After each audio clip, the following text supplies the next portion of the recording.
Hi friends, stepping adjust ചെയ്യുന്നത് എങ്ങനെയാണെന്നുള്ള ഇന്നത്തെ video stepping എങ്ങനെ അഡ്ജസ്റ്റ് ചെയ്യാന്നുള്ള ഓപ്ഷനാണ് കാണിക്കുന്നത്. ഇപ്പോൾ പ്രിന്റിങ് പൗസ് ചെയ്ത് വെച്ചാണ് കണ്ടിന്യൂ ചെയ്യുക. അപ്പോൾ ഇങ്ങനെ പ്രിന്റ് അടിച്ച് തുടരുന്നതിൻ്റെ ഇടയിൽ നമ്മൾ എക്സിറ്റ് എന്നുള്ള ബട്ടൺ ക്ലിക്ക് ചെയ്താൽ ഇതിൽ ഉണ്ടാവും 6649. ഇത് നമുക്ക് കൂട്ടും ചെയ്യാം കുറച്ചും ചെയ്യാം. ഇതാണ് സ്റ്റെപ്പ് അലൈൻ എന്ന് പറഞ്ഞത്. ഇതിൽ വരുന്നത് enter,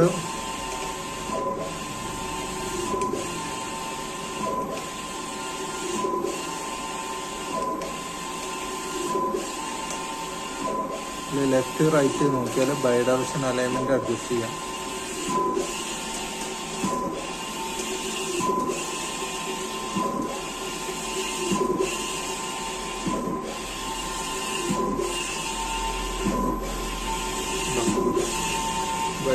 by direction alignment wrong ആവുന്നുണ്ടോ?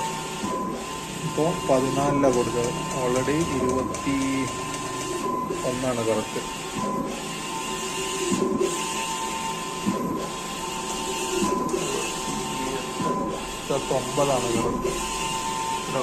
കറക്റ്റ് അലൈൻമെന്റ് വരുന്നത്.